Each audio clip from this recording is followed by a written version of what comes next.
So we've got a crowd that's just joined, so we'll get things rolling here. It's 11 a.m. Eastern time. My name is John Monarch. I'm with Charlie Pesty. I've been working with him for a while now. I've been in the supply chain industry for well over a decade, ranging from fulfillment to technology. I've been working on marketing teams for my entire career, and now helping Charlie and his team help out supply chain companies in growth and in marketing and PR. So what we've done is we have surveyed a range of people in the industry that are supply chain marketing leaders. Specifically, we've gone to the C-level, we've gone to directors and VPs of marketing and asked them, hey, what's the landscape looking like in 2024? What's your budget like? What's your focus like? What challenges are you facing? And how are you making changes to this market, including everything from the nasty freight recession we've all been talking about and reading about, I'm sure, of course, to new technologies, to everything that can come in our way in 2024 and what it's looking like. So we want to go over that report with everyone. And what I'd like to do is I'd like to introduce our panelists here. So we'll go alphabetically. So we'll start with Blythe. If you can introduce yourself. Sure. My name is Blythe Brumleve. I am the host of Everything is Logistics, a podcast for the thinkers in freight. And then I also founded a company called Digital Dispatch, where I help companies build a better website in freight. Great to meet you. And Clara.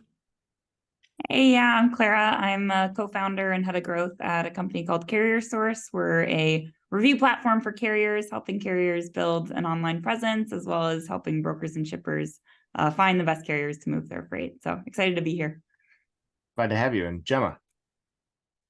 Hi, I'm Gemma Fiorentino, the CEO of Consono. Consono is a software as a service platform dedicated to the financial well-being of the employees. Before Consono, my skills have developed in big IT tech company. I worked for more than 12 years in Avanade, that is a joint venture of Accenture and Microsoft, as marketing director. And then I work in other big IT company in the transportation management and supply chain area. Thank you to be inviting me here. Great to have you. And Steve. Hi, I'm Steve Bonadio, the VP of Global Marketing at Tive. Tive provides end-to-end shipment visibility, real-time location and condition tracking, and active monitoring of shipments. So if you want to know where your shipments are and analyze what condition they are in, whether it's temperature, light, shock, humidity, and take action in real time to prevent excursions and reduce risk through these really cool, awesome solo 5G devices, then Tive is the place to come. Fantastic to have you. And to go over the survey, the way that we structured this was we looked for marketing executives that had decision-making ability. 41% actually said that they were on marketing teams of fewer than 3 people, with the next group up being 29% of respondents saying 3 to 9 members. So it's interesting that most marketing teams seem to operate pretty lean right now, with the seniority level being almost 50% C-level executives that were on the survey. Directors and VPs held the next up with close to like 30% after that, and then another 15% were management level. So we wanted to go over like budgeting approaches, and specifically a lot of respondents here, if you're following along at home in the survey, it looks like where budget is being allocated specifically is becoming much more performance driven. So it's KPIs, it's everything from, what can we squeeze the most dollars out of that are not just branding money. So I'd like to go around the room and kind of see, like, what are you seeing when it comes to increases and decreases, and does that match what you expected in the survey? So for instance, we're seeing a significant increase in email marketing. Most companies also responded that their budgets were staying the same or increasing for marketing, but with lead generation and email marketing being the top 2 focuses for 2024. So we'll go around alphabetically at first, and if anyone would like to jump in, then go right ahead. We'll start with Blythe.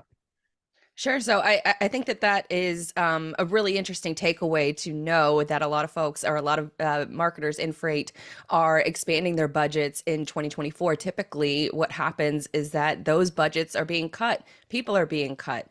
But I think if you tie your marketing budgets directly to lead generation and performance indicators such as email, then it's a much easier sell to the C-suite as far as the worth of the work that the marketing department is doing. It makes it much easier to establish attribution to those different initiatives. And so from that lens, I think it's encouraging that email and lead generation are both being invested in heavily. But I also am a little concerned on how those are being measured, and if it's with the measurement, and if that's a true, I guess, sort of a budget where they should be spending it. There's other ways to have lead generation and to have performance indicators, but I think we're still kind of stuck in, the indications of different performance measures over the last 10 years instead of where the next few years are going to go, if that makes sense. I agree. And lead generation is a very broad topic too. So that's something that it can come from many different sources. So Claire, would love your thoughts and any new trends in like the tech side that are coming on those two especially. Yeah.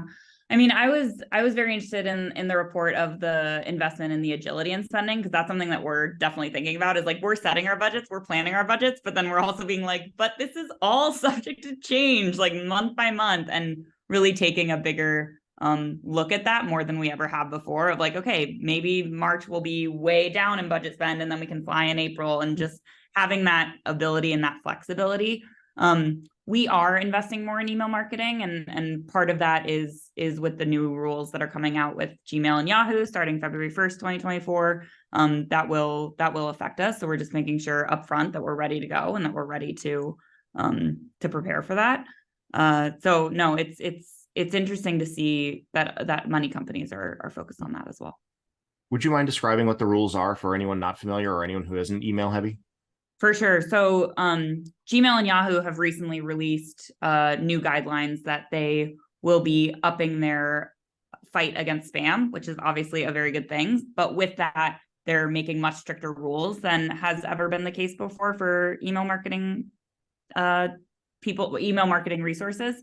So some of the things, you have to make sure all your technical stuff is set up exactly how they want it to be, which a lot of people have their DKIM and DMARC set up, but maybe not their SPF. So there's just some technical backend on that side. And then you have to keep your spam rates below 0.3%, which previously it's been like, okay, like 0.8 to 1% is like not great, but like it doesn't necessarily shut you down. Whereas now they're saying if you are consistently above that, your emails from your whole domain will be blocked, whether that's a personal email or a marketing email. So we've been doing a lot of research into that to make sure that we are compliant and that we're with the times, but it'll be interesting to see how that changes the face of email for everybody. It's definitely a challenge with so many companies using Google G Suite as their backend for their email. So that'll be something to pay attention to. Gemma. I think that the report was really interesting because some specific topic in the market investment in Europe specifically are for digital, for sure. But for example, in Europe, we have to implement some specific regulation for the GDPR. EU has implemented a robust regulations to protect individual privacy and control the use of the personal data, and GDPR is one of the key regulations. So a key action is to collaborate with the legal department to be sure to be aligned with the regulations, and it's important to invest in tools to be compliant is a prudent decision. So also in the paper, the investment in the tools are a key point. And of course, also educate the marketing team in GDPR principles is absolutely another key topics to do. No, absolutely. And that has to be a challenge, I imagine, for European companies working with American subcontractors or providers, especially because American companies don't necessarily have to follow the same rules, so they're not used to it. And then when they contract with you, all of a sudden they're bound by GDPR. Exactly. That's the point. And also, we have different culture, different data, different nations, so we have a GDPR rules at European level, but then we have different needs at regional level. So you have also to consider these, in the channel that you decide to use in your marketing strategy, but also for legal regulations, of course, too. Absolutely. And Steve, and would love to go over the first two with you, the lead gen and the email side, but also there were, I know, your focus has changed pretty significantly to being much more laser targeted as well. Yeah, and that, John, that brings in the whole account-based marketing types of things here. You know, it's not surprising to me, whether you call it lead generation, demand gen, growth marketing, that even if you look at LinkedIn, there's so many roles still available and people are hiring for growth marketers. And I think that's a reflection of the massive overspending during the pandemic in marketing and every other go-to-market function. And then we get to 2023 and it all becomes about efficient growth and doing more with less and maximizing your marketing investments. And I see that in any of the CMO and marketing peer groups that I'm in. We're all facing the same headwinds. But it's important to recognize that at the end of the day, it's in our business, and I think a lot of other businesses, it's about marketing and demand gen, lead gen in particular, is about supporting the growth of the company. It's about building quality pipeline that converts into opportunities and closed won business, which supports bookings growth, ARR growth, and ultimately revenue growth. And so I think email can contribute to that. It's a wonderful channel for engaging with your audiences, for nurturing your audiences. But at the end of the day, if you're not able to develop programs, whether email programs or any other type of program, an ABM program, getting hyper-focused on your ICP, your ideal customer profile, and then translate that into pipeline, which is turning into closed business for your organization and growth for your organization, you're not going to be successful as a B2B marketer going forward. I agree with that. And does your approach for major enterprise and smaller business, like anyone who wants to use a Tide tracker, for instance, let's say it's an owner operator versus XPO logistics, someone, let's go like at two opposite ends of the spectrum here. What's your approach like on that? Yeah, so we really have sort of two segments in our go-to-market in our ICP. On the one hand, you've got the shippers, and we tend to sell a lot into food and perishables who have temperature and cold chain issues, pharmaceutical, similar cold chain, high value goods, which you can define in a lot of different ways. They could be luxury goods, they could be electronics, semiconductors, automotive parts. So that's one side of it. But a big part of our business is also selling into LSPs, logistics service providers, 3PLs, who actually see Tive as a value add and can sell Tive or sell the value of tracking the shipments of their customers, the shippers, the retailers, the Costcos, the Walmarts, the Amazon Freshes of the world, who can sell into the value proposition of being able to manage their shipments and have that level of visibility that they heretofore haven't had. So we tend to sell into both of those segments directly to end customers, but also LSPs who sell down to through their shippers and customers as well. That makes sense. And it's interesting looking at the channels that seem to see the most decrease as well. So it looks like push notifications was a pretty significant drop, which makes sense. I mean, especially in B2B, where it's not like we're sending out phone notifications to customers about, like 10% off or whatever. PR and press releases was a drop as well, but I think the press releases can be separated out from that because I think a lot of people don't really see the value of just blasting a press release out there without actually having the relationship to it. One that was interesting on the increase side was digital video marketing. And it seems like there's a pretty significant increase going on in that. And would anyone like to speak on that? If you're seeing, behaviors in digital video marketing, or is it something that you're focusing on more now? Just anyone who'd like to jump in. I can jump in on that one. I would say starting in 2020, that's when, everything locked down and a lot of the conferences initially went virtual. What we saw was sort of this creep up of a lot of folks starting, especially independent creators, starting to create a podcast, starting with video first.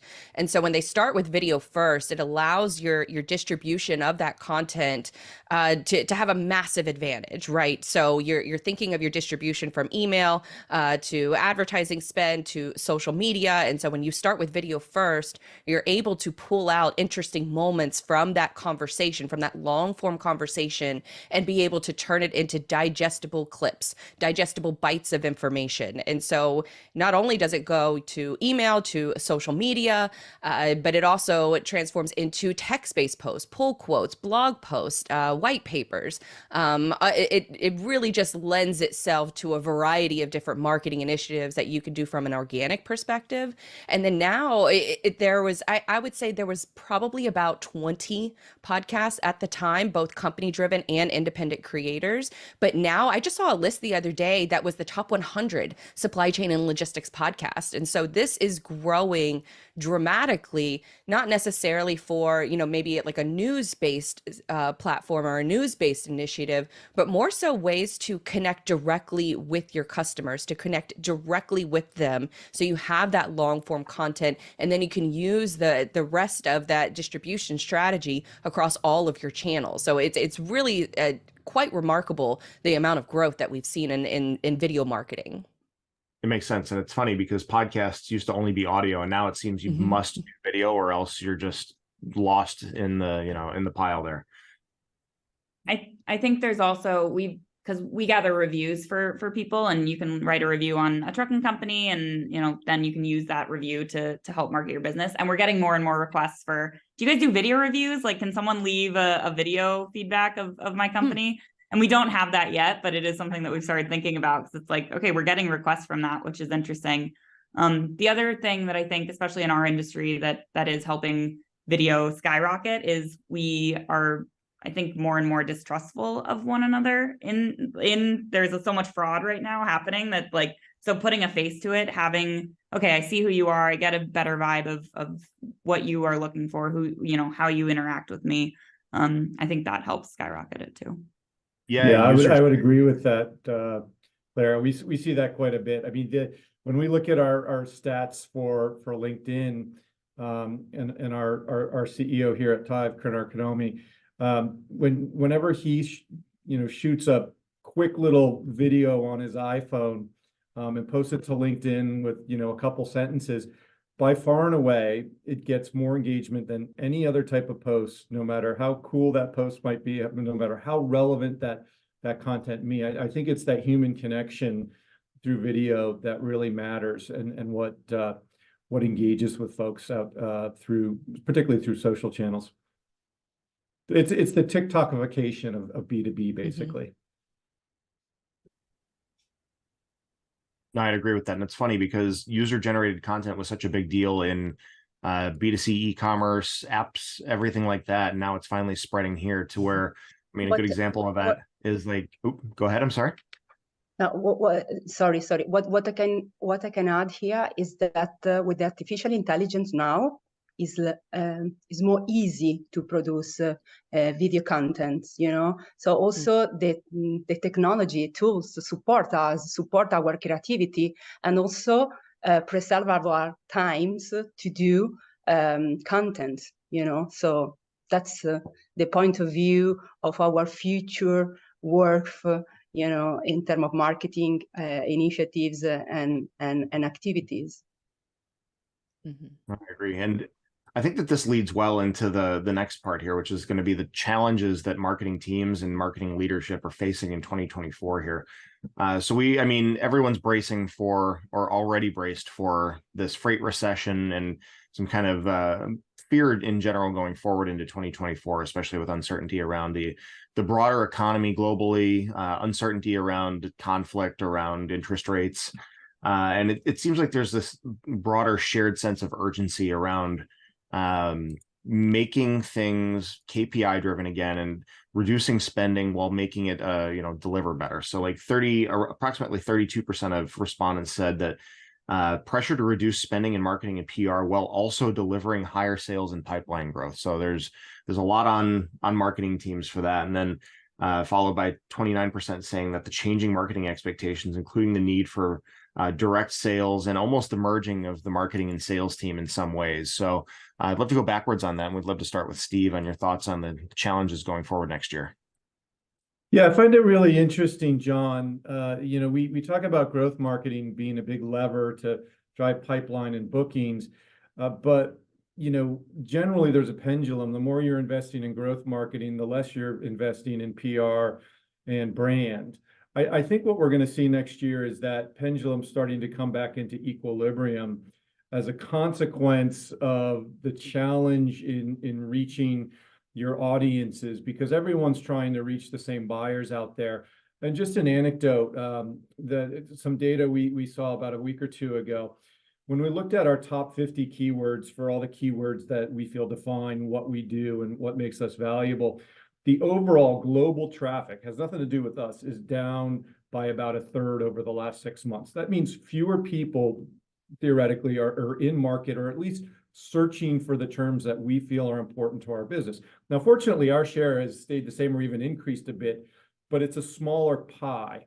So as a consequence, what are the results? You're getting fewer inbounds. Inbounds are generally the best converting leads. Well, everyone knows that. But how do you augment that? Well, I think that's where the brand discussion starts to come back into play, where you are making a concerted effort to get your message out to the people who you want to hear your message, your target audiences. So I think we're going to see more of that pendulum shifting back, more of an equilibrium there, because you can't do one side of it and not do the other.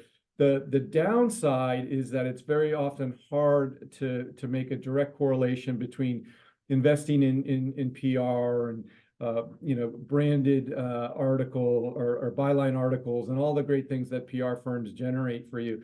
It's harder to tie that to ROI and pipeline and opportunities and closed won business. So the attribution is going to be a real challenge, I feel, for a lot of marketers, and myself included. But I do think that we need to start looking at marketing holistically and creating more of this surround sound effect as we go to market and try to target our ICP.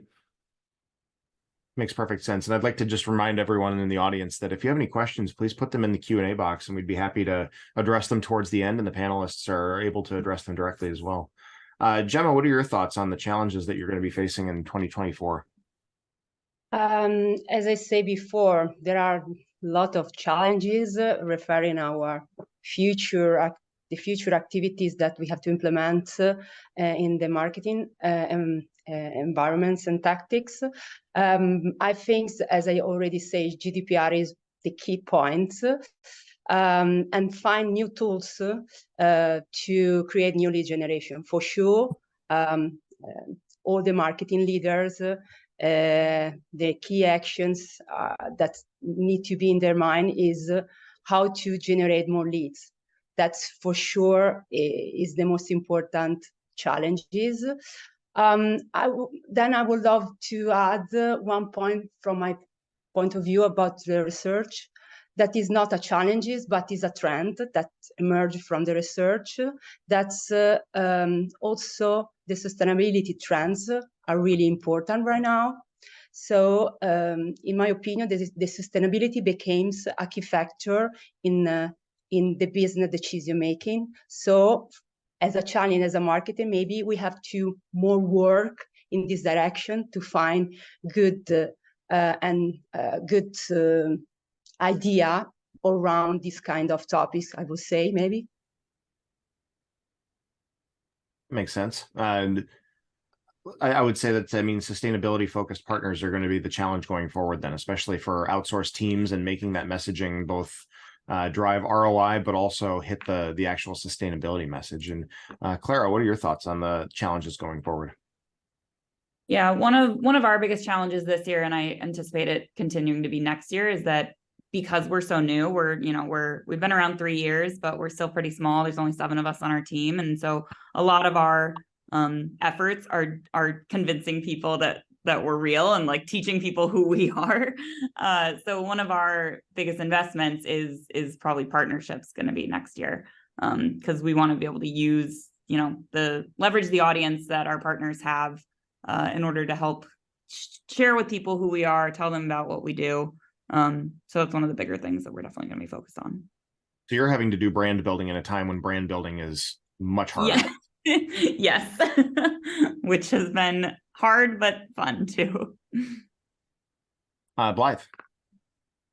So, just going back to your earlier point about, the more investment in lead generation. And I think for a lot of marketing teams, they have been over reliant over the last decade or so on attribution tools. These tools that are telling you that there is a perfect pathway from when someone saw your ad or saw your post on LinkedIn, and then they ultimately became a customer. So there is no straight line to that kind of conversion, especially if they do fill out a lead form, or if they do engage in some kind of a conversation where they might become in a situation where they're going to be a closed won customer. And so for the easiest fix, I think for a lot of the audience out there, is that if you're struggling with attribution, it's just a very simple adding to all of your high intent lead forms on your website, add how did you hear about us? Make it a required field, make it a free text field, no drop down, no check boxes, nothing like that. You want to know the exact source or what was making an impact for that lead in order to make that conversion on that day. It's not going to be a straight line, of course, but it is going to give you some insight into what's working with that particular lead.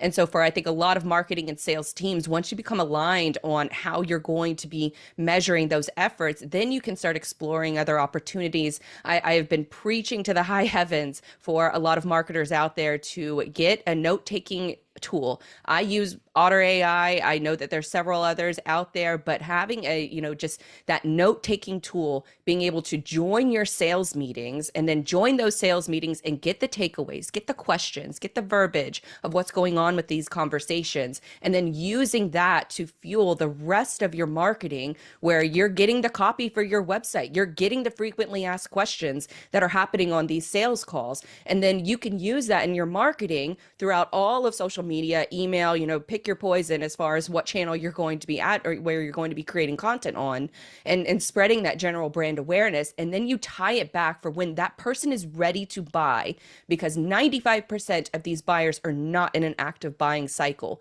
But when they join that 5%, and it's probably less than 5%, it's probably anywhere from 2 to 3%, that when they actively join that buying cycle, then they come to your website and they convert there, and then they let you know what was resonating the most. It's a long-term play, it's a patient play, but it's the only real way to determine what is making an impact with all of your marketing efforts. Yeah, that makes sense. And a lot of the tools focus too much on URL-based attribution or any kind of weird stuff. It's just ask people. That's it's proving their value, that. not necessarily what's making an impact. So, just be cautious for a lot of these tools out there that are, preaching to the high heavens of, what value they provide, and they can give you that clear blueprint or that clear, point the X on the treasure map, and that's where you're going to find it. They're trying to prove their value when you really need to take a holistic approach. That makes perfect sense. And one of the top issues that we've seen everyone running into is talent shortages and high turnover. That was a really hotly discussed topic in the last couple of years, especially I think mid-pandemic. We really saw that picking up in an aggressive way where turnover was just, people were taking jobs, quitting in a week, and then moving around, and marketing teams still seem to be experiencing some pretty significant turnover, especially for high quality talent that's out there. We wanted to ask everyone in the survey, first off, how are you combating the talent shortages or turnover? And along with that, it's kind of a nice corollary here into outsourcing parts of your marketing responsibilities. So the number one thing that teams were looking to outsource was actually public relations. So that was about 30% of respondents said that they were looking to outsource their PR, followed by 26% looking at lead generation and pipeline management. So now I could see that as being a maybe even everything base level to CRM cleanup and management all the way up to the full flow. And then a distant third was content creation. It seemed like a lot of teams wanted to have that in-house, was any sort of like video and blog content. So Blythe, what are you seeing about how companies are managing the shortages, the turnover, and what they're looking to outsource going forward? Yeah, so this is a really like hot button issue for me because I've always been a small, very one person marketing team. I'm on the board of the Transportation Marketing and Sales Association, and the majority of our members are all very small one person teams. And so they're trying to figure out how to do more with less. And what keeps coming up in the conversation is AI. Now, AI is not an end all be all, it is a tool to get to the destination, I think, a little bit faster. I think where a lot of mishaps are happening is, or a lot of confusion is happening is, you have a lot of C-suite executives that think that just because you invest in an automation tool or an AI tool, that it's just, it's magically going to fix all of your marketing, when that's just simply not the case. You have to have a very detailed process of what you're doing and why, and then reverse engineer that goal to figure out where software is going to be playing a role. And so for a lot of teams, they overspend on software, they overspend on these tools that don't necessarily move the needle or make an impact. And so they're coming back to the drawing board and trying to figure out, well, what the hell is actually working? And you don't necessarily know what's working because you don't have an attribution model set in place. You're not monitoring traffic from several different channels. You're not asking a very simple, basic question that you can have on your website of how did you hear about us? Your sales team is not asking those simple questions. And if you're not fine-tuned in those areas, then you're just going to keep spending money, and you're just going to keep wasting money in areas that don't make a whole lot of sense. Now, for a lot of these small teams, they can use these tools. If you have, you can do more with less with these AI tools. I mentioned earlier about the note-taking apps that can automatically join meetings and provide you takeaways and feedback. But then outside of that, how are you using a lot of these tools to your advantage to feel like a team of 5 or 6 or maybe even 10 when you're only using, 1 or 2 in-house employees? And so that's where I think that outsourcing, that a lot of, just hiring specialized freelancers, I think is where the move should actually be made. So you can outsource some marketing, of course, but you really want to find the operator in-house that kind of knows a lot about just marketing in general and can be a generalist, and then go out and specifically hire for certain roles. Somebody to manage specifically the PPC ads for Facebook, or to manage your specific ads on LinkedIn. You have to have somebody that is specialized in that platform, not necessarily someone who knows how to set up your ad account on these different channels, but someone who knows how to set it up and then analyze it, constantly monitor it, be able to hire a graphic designer that can, switch out graphics instantly if they find something that's working, switch out messaging instantly that is working. So you have to have somebody that is in-house, that has an overall skill set, and then have them go and be able to devote budget to the specialized workers, to the specialized freelancers. So I'd like to jump around a little bit on that note. And Steve, you're on a larger team here. So your perspective is going to be very different from like a one person marketing, the person is the department. So what are your thoughts on like the talent shortages, turnover, along with outsourcing? Yeah, fortunately, we haven't had to deal with any kind of turnover. In fact, we're aggressively hiring going into next year to expand the team because we've got aggressive growth targets as a business. That hasn't really impacted Tive or my team in particular. When it comes to outsourcing, I'm not sure I like the word outsourcing, because we to Blake's point, we do hire specialists to fill niche needs that we might have, that we are either incapable or just don't have the skill set or the time to manage. I was quite surprised actually, John, when I read that only 10% are going to outsource content production. Now, there's lots of different types of content, right? So I guess it depends on the type of content.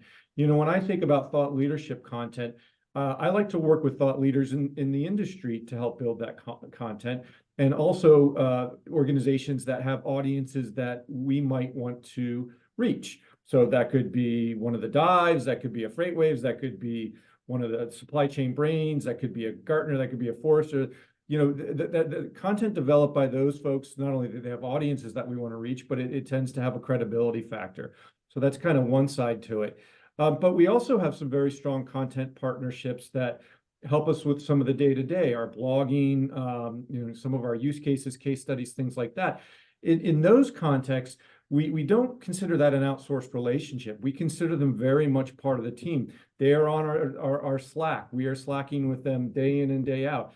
They are very much a part of a team, but they're not, full-time employees of Tide. So I think there's different types of relationships with specialists, with industry thought leaders, with content producers, with folks, freelancers that can fill specific niches that you might have. It all depends on ultimately what you're trying to do, what gaps you have, and how quickly you need to get to market with your content for a campaign or a set of programs and what have you. My advice to the audience is to be flexible in terms of content. You're going to do some of it in-house, you're going to partner with others to do it, whatever works for you. But at the end of the day, if that content is not supporting the growth goals of your organization, and you're able to attribute that content at the end of the day to your pipeline generation, to your bookings and ARR growth, then you might want to take a second look at what you're doing. I agree. If I can add something, I'm agree with Steve, because we have also to keep in mind that with big enterprise company, it's important also the human part of our job, so that's the AI tools can cover. For example, in some area, we need to have credibility, as Steve say, but also connections. For example, in the PR environments, the human touch and the human collaboration, for me, is key. That makes sense. And Clara, for a smaller startup team, it seems kind of that going with agencies can often be like almost a requirement just to be more agile.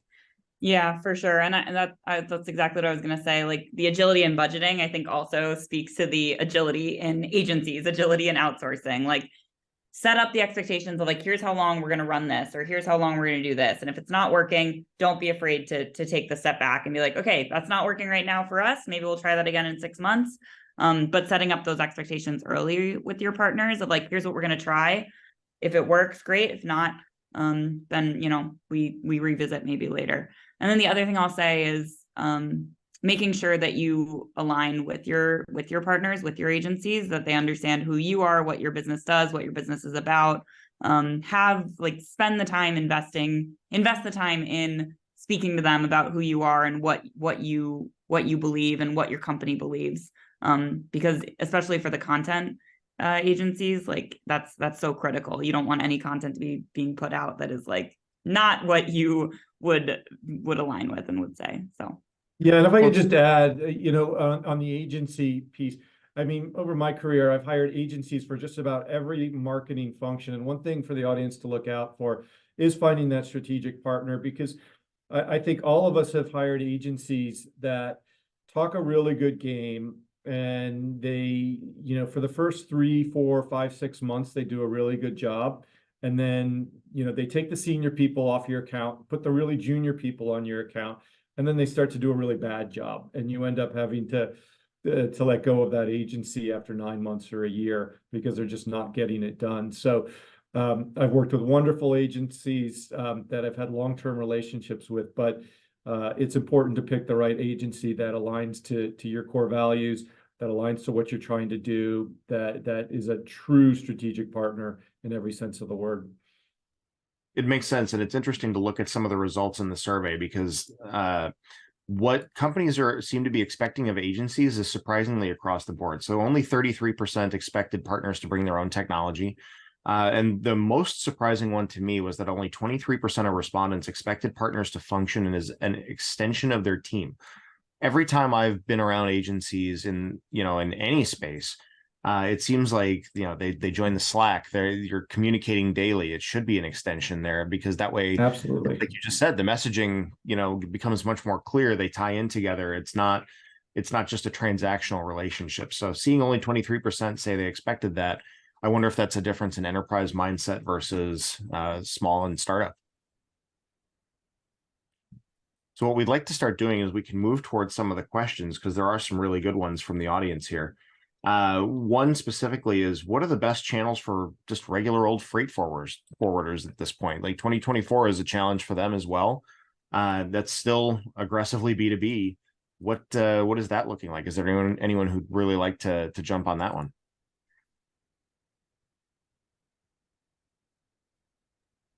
I can jump in real quick. I think this is a tough answer, but I think it's so specific to your size of company and what you're like, where is your existing audience. But I think leaning into like Blythe was saying earlier, like putting that, how did you hear about us, and leading into those things that people do say, like go where it works, and don't spend a bunch of time trying a ton of different things. Definitely test, but like if you have something that already works, lean into it, invest more in it, keep iterating on it. I think that would be what my advice for that. If I can add something, it's also to invest. It depends on the business, as Clara said, and the company, of course.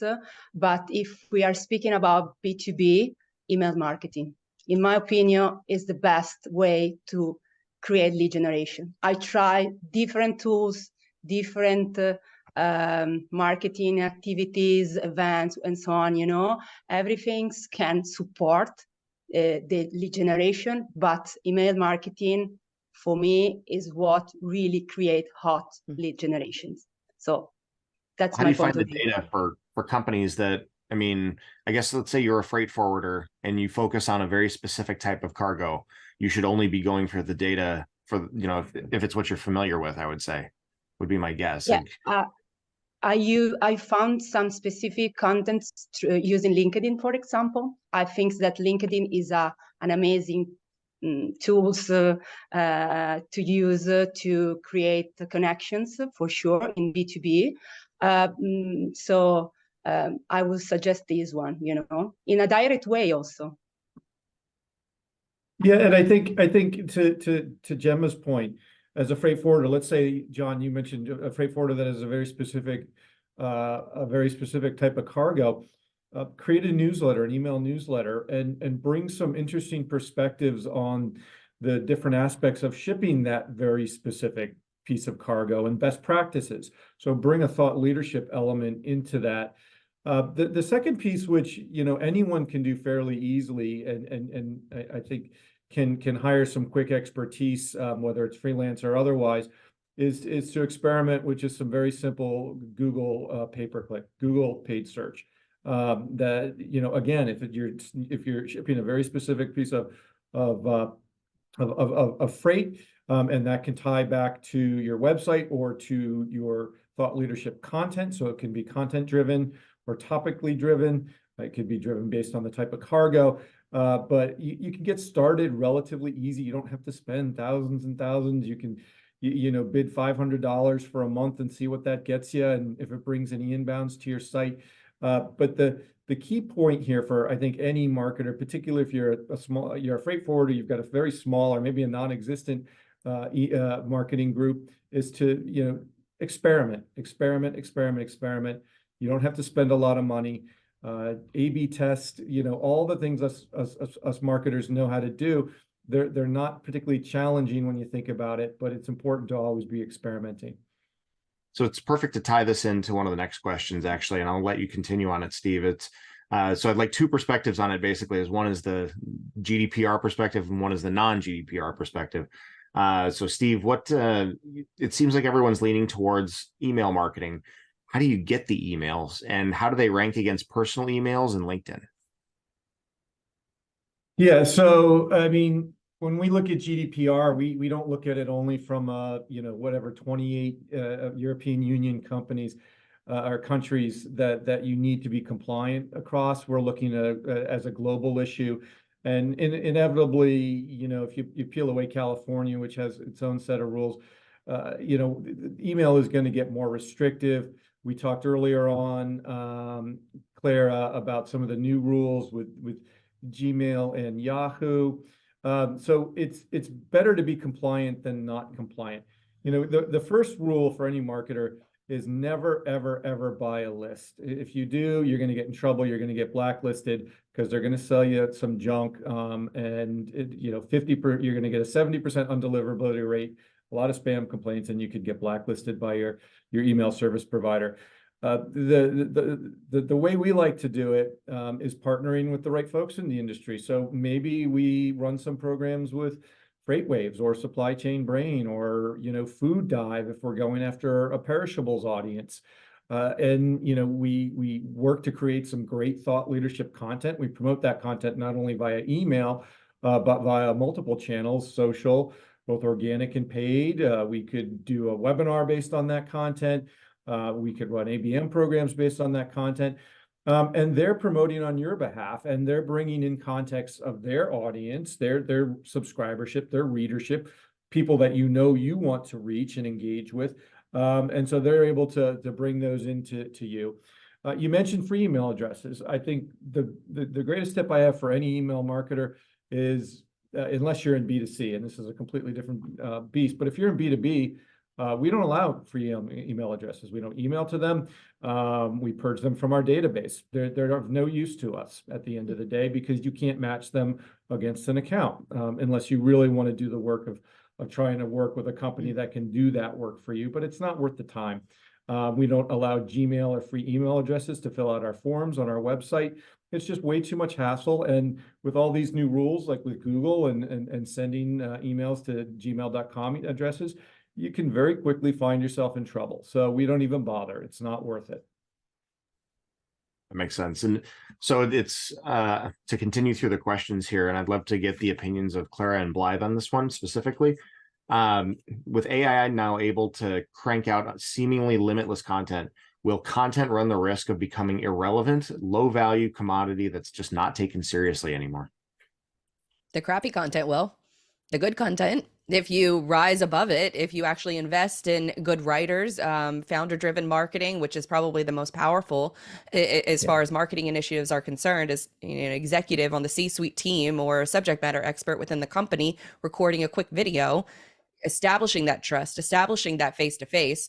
I think the crappy marketing will, it will be unavoidable. And you will have to stress to the people that you work with and the teams that you have, working with you. You have to stress those guidelines of AI. How are you using AI within your content marketing? Have you established what's okay and what's not okay? A lot of companies, and I think there was a study that was just released last week that a good majority of your employees are already using AI. And that's without any kind of company oversight, any kind of guidelines. And so you really need to think about that from the lens of your employees and your coworkers are going to be using AI. And so how are you establishing within not just your company, but the vendors that you work with on how they should be using AI? Because, for example, legal is a very tricky area to sort of combat right now around the lens of AI, because any kind of a Supreme Court, I think just ruled recently that any kind of derivatives of images, of content, of writing that you're creating is not copyright protected. And so you need to know from the vendor perspective, from your employee perspective, on who is using these different tools.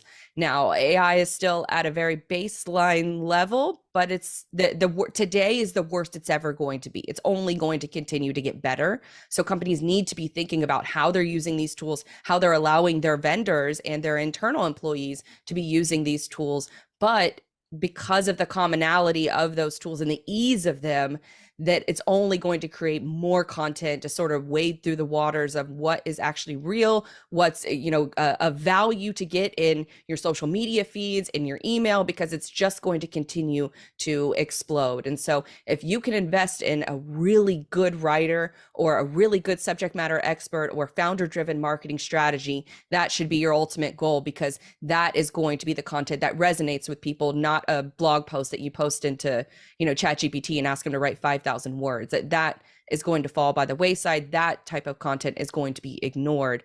But there, you should be thinking about how you're going to be using these tools in a responsible way so that you can rise above and be the cream that rises to the top. Clara, did you have any thoughts on that?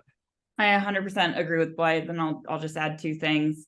AI is getting smarter, but Google is getting smarter, and your content is going to rank lower, like it won't rank at all if you just slap in what Blythe was saying, like 5,000 words, write me a blog post. Like Google is getting better at tracking that too. So, and it doesn't want to raise bad content to the top. So I would caution people on doing that for sure. And then the other thing is trust, just like in personal relationships, trust in a business, once you lose it, it's very, very hard to get back. So if you're putting out crappy content, people are going to see that.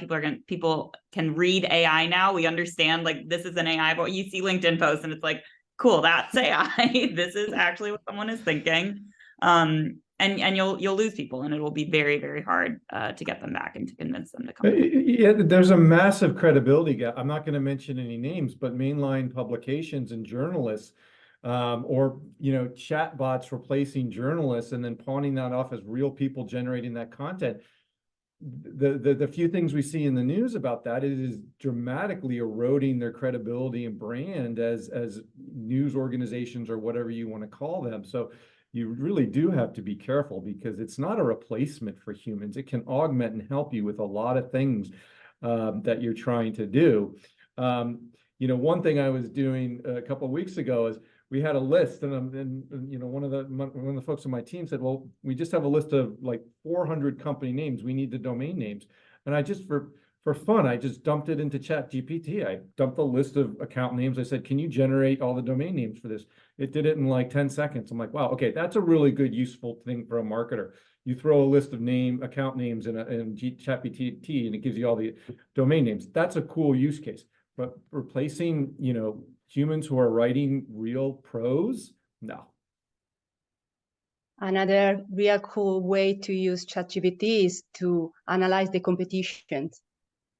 Did you try this one? Competitive intelligence, it's incredible. Also to understand how our competitors communicate, for example. That's interesting to find a way to be different from our competitor, for example. I think that's, if we use the AI in this way, it's very supportive for our work.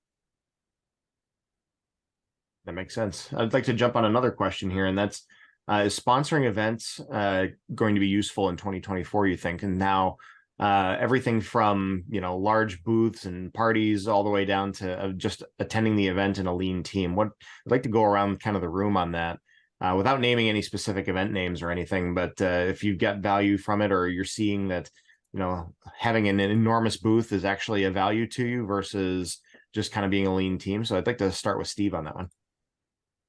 Yeah, I do think, I think after the pandemic, people were very excited to get back together and start traveling again.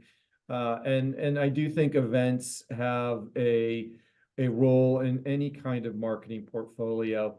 Events certainly should not be the totality of your demand generation strategy. And I see quite a few companies who think that investing in events, and they're very expensive. The cost per lead is always very expensive, 500,000, even more, per lead. Events have a place in your portfolio, along with your content marketing and your digital marketing, your social marketing, your ABM marketing, all, they all play a role. In our business, events play a pretty significant role in terms of the percentage of pipeline they generate. But you got to really have a great team that can maximize your investment in events, that can go, they're hungry to walk the floor, to meet folks, to have interesting conversations. You need to be able to track the outcome of those events, because if you're spending $10, $20, $50,000 for a booth and to sponsor various activities at an event, you need to be able to show ROI on that. So managing, all of that post pre-event, reaching out to folks to try to get meetings at the event, post-event follow-up. Yeah, really got to have it all buttoned up. But I do think events will continue to be a part of any B2B marketing portfolio. We're human. We want human connections. We want to get in touch. We want to escape our homes for a couple of nights and do something a little different, maybe get a nice dinner and meet some interesting new folks and see some interesting new companies and technologies. That's never going to change. Maybe we'll do fewer in the future, but I think events are always going to be part of a B2B marketing portfolio. Gemma, what are your thoughts? I completely agree. I think that events still are a good channel to create connections, and also increase our brand visibility, because also it's important also to continue to invest in brand visibility too, and be different from our competitions. So that's my point. But the competition. The competition piece is interesting because if there's specific events that you go to every year that are like key for your industry, and John, I'll respect your wish not to list any names here, and all your competitors are there, and you're not there for 1 year, people are going to notice, like, where's Tive? Why aren't they at this event? They've been here every year. All their competitors are there. What's going on at Tive? It raises questions. So there are brand implications to not being at, key industry events. So you got to be a little careful. That makes Totally sense. agree, Steve. Totally. If I can add just one thing here is maybe to be present if you decide to allocate the budget in a different way, maybe with a small booth, for example, but be present. That's my advice. Clara, from the startup side of things, events are a big cost when you're a new company. Yeah, for sure. And we've identified a couple events every year where we're like, we really believe in what this event is saying, or we really are behind this mission. We want to have a booth presence there. We want to sponsor in this way because we want people to know that this is our value and this is what we believe in too. But from just attending, I think as a small company has been huge for us. We've made so many connections. A quick anecdote, we were like in line behind someone at the bar and the bar was like, all right, like close now. And so everyone in the line was like, no. And we got to talking. And it was a company that we'd been trying to connect with for the whole year. And he was a C-suite, rep at that company. So I think it's so critical. And then I think going around to every booth has been huge for us. Like we attend the conferences and then we stop at every booth that could in any way maybe be a potential partner, someone that we want to learn from. And that's been huge. We've made so many connections. So I would definitely recommend small teams, like invest in attending, 2 or 3 events, as many as you can, and getting your sales reps or your leadership there to have some of those conversations. But I don't think at this small stage, a booth is necessary or can get you the ROI you'll want. And Blythe.